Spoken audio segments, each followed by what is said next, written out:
Video کو like کر کے آگے شیئر ضرور کر دینا۔ لوگ کہتے ہیں یزید مسلمان تھا، ہم کہتے ہیں مسلمان تھا، لیکن اس کا کردار تو دیکھو۔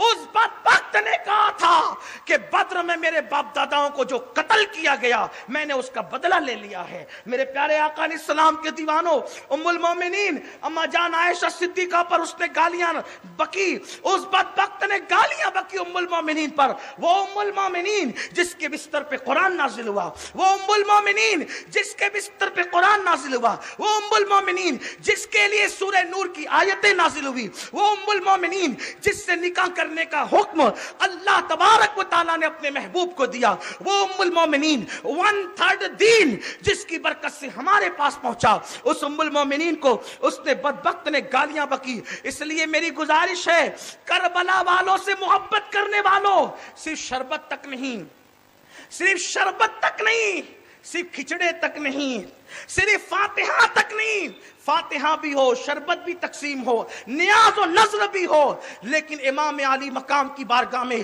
سب سے بڑا خراج یہ ہے کہ جس دین کے لیے حسین نے جان دی ہے اس دین پر عمل کرو۔ آپ کہتے ہیں ہم ملک میں شریعت کا تحفظ دیں گے، کیا تحفظ دیں گے؟ آپ کے گھر میں جب شریعت محفوظ نہیں ہے تو آپ ملک میں شریعت کو کیا تحفظ دو گے؟ پہلے گھر میں شریعت محفوظ کرو۔ شراب کا بائیکاٹ ہو، داڑھی مڈانے کا بائیکاٹ ہو۔ اگر ایک باپ اپنے بیٹے کو کہہ دے کہ اگر تو داڑھی نہیں رکھے گا تو میرے گھر میں مت رہنا، بتاؤ وہ بیٹا کب جرات کرے گا داڑھی مڈانے کی؟ لیکن باپ خود کٹا کر کے پھینک رہا ہے، وہ بیٹے کو کب کہے گا؟ ایک باپ کہے نماز نہیں پڑھے گا تو میرے گھر میں مت رہنا، وہ بیٹا کب جرات کرے گا نماز چھوڑنے کی؟ لیکن ہم نے دکان کو جو اہمیت دی ہے وہ نماز کو اہمیت نہیں دی، ہم نے اسلام کو وہ اہمیت نہیں دی۔ گھر کی بیٹیاں بے پردہ گھوم رہی ہے، گھر کی خواتین بے پردہ گھوم رہی ہے۔ امام علی مقام کا ایک آخری جملہ سن لو، فیصلہ تمہیں کو کرنا ہے، تمہاری عدالت میں جج تمہیں ہو۔ کل پرسوں سے آج تک میں محبت اہل بیت کے بارے میں تم سے کہہ رہا ہوں کہ نبی اور آل نبی کی محبت عرش کے سائے میں لے جائے گی، جنت میں لے جائے گی۔ جنت کو میں ایسے جاؤ گے جیسے دلہن جاتی ہے۔ یہ سب سن رہے تھے، اب ذرا ایک جملہ بھی سن لو، خوگرے حمد سے تھوڑا سا گلہ بھی سن لے۔ امام حسین کا آخری ایک جملہ خطبے کا، الگ خطبہ بڑا ہے، ان کا خطبہ میں آج لے کر آیا تھا کہ ان کا خطبہ بھی پڑھوں گا، لیکن ایک جملہ ان کا آخری والا پڑھتا ہوں۔ امام حسین کہتے ہیں جو میرے نانا کی سنت پر عمل کرے وہی میرے نانا سے محبت کرتا ہے، اور جو میرے نانا کی سنت پر عمل نہیں کرتا وہ میرے نانا سے محبت بھی نہیں کرتا۔ اب خارج تو امام حسین نے ان لوگوں کو کر دیا جو سنتوں پہ عمل نہیں کرتے، بلکہ ایک حدیث پاک ہے جو سنتوں کے خلاف عمل کرتے ہیں ان کے چہرے قبر میں قبلے کی طرف نہیں رہتے بلکہ ان کے چہرے قبلے سے پھیر دیے جاتے ہیں۔ جس حسین نے بدعت کے خاتمے کے لیے اتنی محنت کی، سب سے زیادہ بدعتیں انہی کے دن میں کی جاتی ہے، انہی کی شہادت کے دن میں کی جاتی ہے بدعتیں۔ لوگوں بدعتوں سے پرہیز کرو، ہاتھوں میں کڑے پہننا یہ حسینیت نہیں ہے۔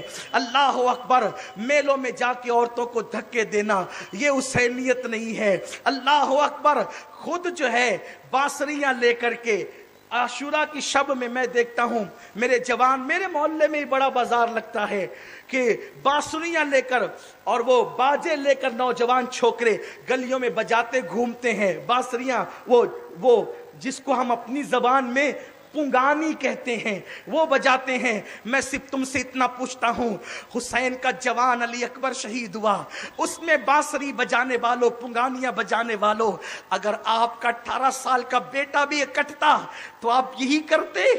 میلے میں اپنی عورتوں کو بے پردہ لے جانے والوں، آپ کے گھر کا 6 مہینے کے معصوم کی گردن پہ تیر چلتا تب بھی آپ یہی کرتے؟ ارے تیری بیٹی پر کوئی ہاتھ اٹھا دے تو تجھے اتنی تکلیف ہوتی ہے؟ جس دن تم خرافات کرتے ہو، جس دن تم نمازیں چھوڑ کے میلوں میں جاتے ہو، جس دن تم معاذ اللہ نئے نئے کپڑے پہن کے دولہے کی طرح سج سنور کر کے تم خرافات اور بدعات میں مصروف رہتے ہو، وہ دن ایسا دن تھا جب سکینہ کی بالیاں نوچی گئی تھی، سکینہ کے چہرے پہ تماچے مارے گئے تھے، زینب کی چادر چھینی گئی تھی، اللہ اکبر، ام کلثوم کی چادر چھینی گئی تھی، علی اصغر کا جھولا لوٹ لیا گیا تھا۔ آپ مجھے بتاؤ جس نے تمہارے ایمان کے تحفظ کے لیے اتنی قربانی دی ہے، اس قربانی دینے والوں کو تم نے یہ صلہ دیا کہ تمہارے گھر میں اس دن قرآن خوانی بھی نہیں ہوگی، تمہارے گھروں میں فاتحہ بھی نہیں ہوگی، تمہارے گھروں میں اس کا کوئی دکھ کا اظہار بھی نہیں ہوگا۔ سوگ مت کرنا، لیکن کم سے کم محبت حسین کا اظہار تو کرو، محبت حسین کا اظہار تو کرو۔ قربانی کیوں دی تھی؟ حسین پاک کو کوئی کمی تھی؟ کوئی کمی نہیں تھی۔ جنہوں نے فقیروں کو 10,000 درہم دی، فقیروں کو، آخری بات کہنے چلا ہوں اس کو سن لیں۔ حضرت اسامہ کی عیادت کے لیے، جب اسامہ بیمار پڑ گئے نا، اسامہ کی عیادت کے لیے اسامہ بن زید کی، امام حسین گئے، وہ رو رہے تھے، حضرت اسامہ رو رہے تھے۔ امام پاک نے کہا اسامہ کیوں رو رہے ہو؟ اسامہ کیوں رو رہے ہو؟ کہنے موت کو دیکھ کر، کہا موت تو دیکھ رہا ہوں حسین، لیکن 60,000 روپے میرے اوپر قرضہ ہے، 60,000 روپے میرے اوپر قرضہ ہے، کون دے گا میری طرف سے؟ میں غریب آدمی ہوں۔ مولا حسین نے کہا فکر مت کرو، میں دوں گا۔ جو دوسروں کے 60,000 خود ادا کر دے، اس کو کوئی کمی تھی؟ کوئی کمی نہیں تھی۔ دولت تھی، مال تھا، بیٹے تھے، عزت تھی، مدینے والے اتنا احترام کرتے تھے، اتنا احترام کرتے تھے۔ ایک مرتبہ ملک شام میں کسی نے کسی سے پوچھا کہ میں مدینے جاؤں گا تو کیسے پتا چلے گا کہ حسین یہی ہے؟ میں مدینے جاؤں گا، میں نے ابھی تک حسین کو دیکھا نہیں ہے، مدینے جاؤں گا تو پتا کیسے چلے گا کہ حسین یہی ہے؟ بعض مصنفوں نے حضرت امیر معاویہ رضی اللہ تعالیٰ کا نام لکھا ہے کہ ان سے کسی نے پوچھا کہ میں نے حسین کو دیکھا نہیں ہے، مدینے جاؤں گا تو کیسے پہچانوں گا؟ تو انہوں نے بتایا سب ادب کے ساتھ گردن جھکا کر جس کے سامنے بیٹھے ہوں گے اور پوری مسجد میں جو سب سے خوبصورت اور باوقار ہوگا اسی کو دنیا حسین کہتے ہیں۔ آپ غور فرمائیں، آپ غور کریں کہ امام علی مقام کا اتنا احترام تھا کہ لوگ سر جھکا کر مدینہ منورہ میں ان کے سامنے بیٹھتے تھے، کوئی کمی نہیں تھی، لیکن یہ چاہتے تھے کہ بھئی جو لٹانا ہے لٹ جائے مگر اللہ کا دین محفوظ رہے۔ آج جو اذانیں، نمازیں، دین، قرآن، شریعت ہمارے پاس ہے، یہ سب مولا حسین کی قربانیوں کا نتیجہ ہے۔ اور یاد رکھنا، آج اگر کوئی خلاف شریعت کام کرتا ہے تو اس کے خلاف جو بھی اٹھ کر کھڑا ہوتا ہے، اس کو جو اصول اور رہنمائی کہیں سے ملتی ہے تو اس کا نام کربلا ہے۔ کربلا رہنمائی فراہم کرتا ہے لوگوں کو باطل کے خلاف اٹھ کر کھڑے ہونے کے لیے۔ تو ہم نے یہی صلہ دیا۔ حضرت امام علی مقام نے کہا میں ادا کر دوں گا 60۔ کہا میرے مرنے کے بعد اگر آپ ادا کریں گے تو میں کم سے کم کفن میں بوجھ لے کر جاؤں گا۔ کہا نہیں بھائی، میں مرنے کے بعد نہیں، آپ کی موت سے پہلے ادا کر دوں گا۔ وہ ساری فہرست مجھے دے دو، لے لی اور گھر گئے اور قرض والوں کو بلایا اور حضرت اسامہ کے وصال سے پہلے 60,000 کی آپ نے تقسیم فرما دی۔ یہ اتنی دولت تھی، اتنا احسان کرتے تھے لوگوں پر۔ مسلمانوں، آج دین ہمارے پاس سے نکل گیا، ہم آج دین سے دور ہو گئے، دین شریعت ہماری زندگی میں نہیں۔ آج مسلم لڑکے نوجوان لڑکیوں پہ بد نظری کرتے ہیں، یہ تو یزیدیت ہے، کھلی یزیدیت، کھلی یزیدیت۔ تمہارے محلوں کے اندر گانجا چرس کے دھندے ہوتے ہیں، بدن پہ سفید کپڑے، بڑی بڑی داڑیاں، سروں پہ ٹوپیاں، گانجا چرس کا دھندا کرو گے تم مسلمانوں کے محلے میں؟ یاد رکھنا، اللہ کو منہ کیا دکھاؤ گے؟ اللہ کو منہ دکھانا ہے۔